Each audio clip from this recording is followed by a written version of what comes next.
Start చేస్తాం. This is the business model. మీరు count చేయండి కావాలంటే 1 2 3 4 5 6 7 8 9. సో ఇలా స్టార్ట్ అయ్యి ఇలా ఎండ్ అవుతుంది. మీరు రాసేది ఉంటుంది కదమ్మా business model canvas. Business model క్యాన్వాస్లో రైట్ నుంచి స్టార్ట్ అయ్యి మళ్ళీ రైట్కే ఎండ్ అవుతుంది. మనం నోట్బుక్లో ఎట్లా స్టార్ట్ చేస్తాం? మనము లెఫ్ట్ నుంచి రైట్ నుంచి స్టార్ట్ చేసి రైట్కి ఎండ్ అయిపోతుంది.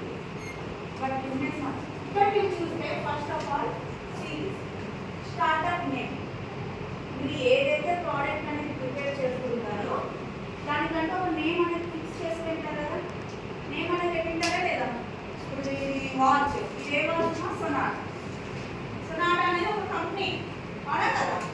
సేమ్ ప్రోడక్ట్స్ ఉన్నాయా? టైటాన్ ఉంది, ఫాస్ట్రాక్ ఉంటుంది. ఒక్కొక్క దాంట్లో ఒక్కొక్క యూనిక్నెస్.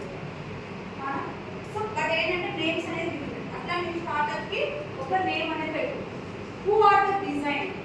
ఎవరైతే టచ్ చేస్తున్నారు? టీమ్ మెంబర్స్ ఉంటారు కదా, 5 మెంబర్సా, 6 మెంబర్సా, 7 మెంబర్సా.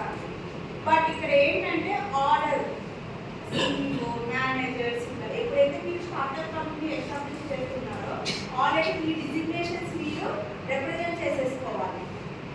ఎవరు CEO, ఎవరు మేనేజర్, ఎవరు HR అనేది కూడా డిసైడ్ చేస్తుంది. అది మనం ఇక్కడ డిసైడ్ చేస్తుంది. ఎప్పుడు ప్రిపేర్ చేస్తుంది? Date, time, month. And what is the version? ఎప్పుడైనా సరే ఫస్ట్ వర్షన్లోనే సక్సెస్ అవుతామా? కాదు. మీరు first time business model prepare చేస్తున్నారంటే వర్షన్ 1.